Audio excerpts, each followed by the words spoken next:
Welcome back everyone, and welcome to the episode 4 of Exposing League. For this episode, I'd like to do something a little bit special because I've been looking on the League of Legends groups on Facebook, and I've seen a lot of people talking about this new recently released Arcane, and I've seen how much people love it and they're all over it, so I decided to just interrupt my series I started about the lore and focus on that one because a lot of people seem to be into that, and you're going to see this already from 2-minute trailer. There is a lot to expose, so let's get into it. To start with, I'd like to simply look at the definition of arcane, because they choose that word for that series, and you're going to see it's pretty revealing in itself, right? If we go to arcane and its etymology, arcane is an adverb and it comes from the Latin arcanus, which means secret, hidden, private and concealed, and from other words we all have the same meaning, which means very much it is concealed and kept secret. Notice as well that arcana, which is of course the same root word, hidden things, mysteries, a direct adoption of the Latin plural of arcanum, a secret and mystery, an important word in alchemy. And alchemy, of course, is part of the occult. And all these mystery religions who try to do their own thing pretty much, instead of listening to God. They say, no, the soul needs this, the soul needs that, and usually it's end up very quickly into Satan. And yeah, so that's all I'll say about arcane, is that it's pretty revealing in itself what the word means. Okay, now I had as well the definition of the word occult to see how similar the two words are, and that they're pretty much one and the same.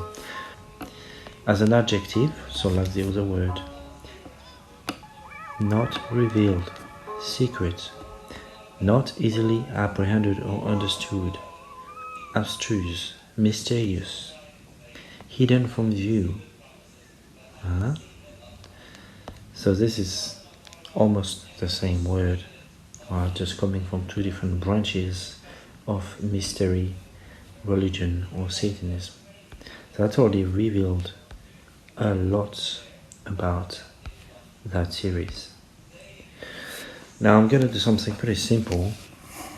We're going to watch the trailer together, and I'll simply pause it whenever there's something that I've noticed, and I already went through it beforehand, and you're going to see it's pretty loaded for 2-minute trailers. So let's get started.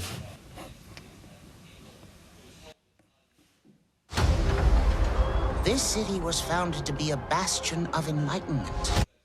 Already we have something already there, just with that first sentence. Can you believe that?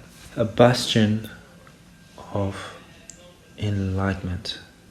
So these words are very precise and not random, right? People have a choice to choose anything other than these specific words. So enlightenment, we're following directly there into this idea of enlightenment that most people will know probably as the watered down new age version, or you can become enlightened and this and that, but originally, before the new age, enlightenment always has been a satanic idea. You get proof to back that up. Okay, so if we go here, so this is in French, but I'll try to translate it for you. You had a very particular period of time which was called the Centuries of Enlightenment, or the Centuries of Lights. Alright? And it was philosophical, literary and cultural bourgeois, so very wealthy people that Europe has known around the 17th century. and who proposed itself to promote rationalism, individualism, and liberalism against the obscurantism and the superstition of the Catholic Church, and against the arbitrary style of the royalty and the nobles, and with for model the philosophy of empirical and the liberal economy and the constitutional monarchy of England. So this, well, guess what? This was of course fomented by people in the occult, because they love to do these sort of things, and I'll prove you that right now. Because of course you have the society which is called the Society of the Illuminati, which has been formed around the same period of time. So the Illuminati is a name given to several groups, both real and fictitious. Historically, the name usually refers to the Bavarian Illuminati, an Enlightenment era secret society founded on the 1st May 1776 in Bavaria to the part of Germany. The society's goals were to oppose superstition, obscurity, so exactly what happened with the Century of Enlightenment. So their goal was pretty much to deny Christianity as a whole, with the excuse of what the Catholic has done as a perfect excuse. So because the Catholics has caused so much trouble, all the things for the past millennia, oh well, now it's a perfect excuse to get rid of God and get rid of the ideas around God and Jesus Christ and all this. We just toss all this, and now it's all gonna be about science and supposed rationalism. So they are the one beyond that, of course. The society goals were to oppose superstition, obscurantism, religious influence over public life, and abuse of state power. So you can do your own research on them. They still exist today, and they are very powerful and all over the place. Okay. Now, again, if you have doubt that enlightenment refers to Lucifer, well, I think this should hit the nail on the head. Because Lucifer, by its own people, Luciferians, is called the light bearer. And Albert Pike, I got the quote right here, so I'll just read it for you. Albert Pike himself said in Moral's Dogma, Lucifer, the light bearer, supposedly strange and mysterious name to give to the spirit of darkness.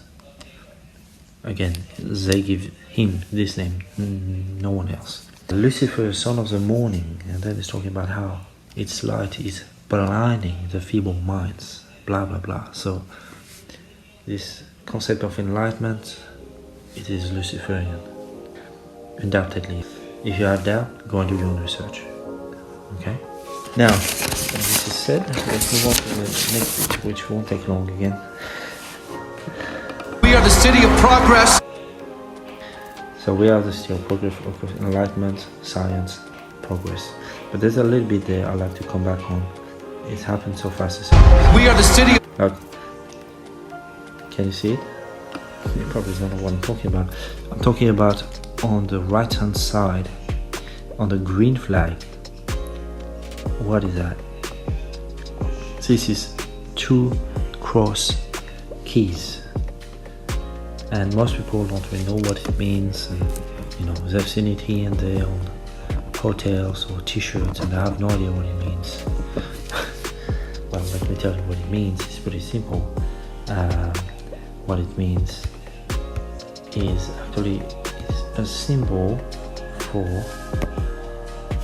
the papacy and Catholicism and the Pope.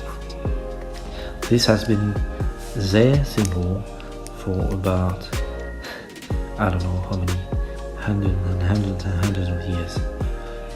So if you see that symbol somewhere and someone is saying, oh no, many people use that symbol. No, this is not trustworthy, this is lies.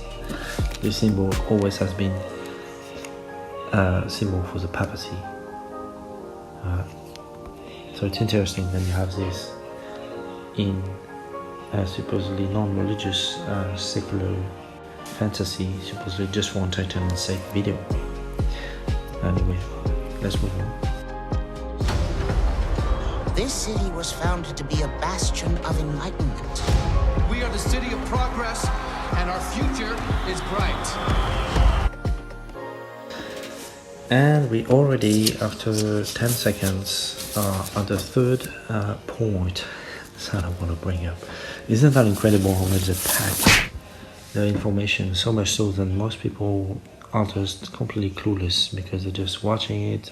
They think it's entertainment and they're relaxing and they're not really on guard. And they get brainwashed, literally brainwashed. So third point is this fireworks. You know, it might seem like nothing much, but it is something because you have these two fireworks there, this frame, and you have one red and one blue. So you might be like, well, so what? Well, if you have a little bit of knowledge about the occult, you do know that red and blue is very significant colors for them, okay? When they're together like this and when they flashed in movies and magazines, it's them using that symbol. Right? The importance of, so this is from the occult in industry, the importance of red and blue in Freemasonry. Right? In Freemasonry there are two lodges, so that's one of the representation of this as well, is the Scottish Rite and the York Rite. The second one is that the blue is the lowest 3 degrees and then the red goes up to the top. So that's the first time I read that, so I'm not really sure about that one. Okay, but that will be interesting. So of course this is the juicy bit. An interesting paper was written by Freemasons themselves called Color Symbolism and Freemasonry, and also it is written by some low-level Freemasons. So in Freemasonry, if you're low level, you have little knowledge eventually. If you're high level, they reveal to you much more about what's really going on. And they will even lie and tell you a story at a low level, and then later tell you, oh, well, this was only a lie. No, you believe this. So it's still an admittance that they use the colors red and blue as signal to each other's secrecy. And you know, to give messages to each other. Blue from all ages has been the symbol of truth, secrecy, sincerity and fidelity, which it is not true. Blue actually symbolizes from all ages the law of God, the 10 Commandments, and red represents sin and blood, of course. But of course they love to mix everything up and make their own understanding about things. Blue then is a craft color by excellence, used in aprons, colors and elsewhere. Let us quote Brother Chetwood Crowley. Crowley, interesting. So Crowley was a Freemason, by the way, Aleister Crowley. The ordinary prosaic inquirer will see in the selection of blue as a distinctive color of Freemasonry only the natural sequence of the legend of King Solomon's temple. So they have this obsession with King Solomon and his temple for some reason, which are biblical ideas, and yet they're obsessed over it, but in a twisted way. So that's the rationale. Now he is showing some example of how they use that in what they possess, the companies they possess, and all this. You know, as you can see, Chevron there is red and blue, Phillips 66, Citgo is a pyramid, Exxon is the double cross, Mobile, Esso, Gulf. Anyways, all use the same red, blue, red, blue, red, blue. So it doesn't really talk about the red there, which is a bit annoying. But anyway, you get the idea. If you want to know more, do your own research.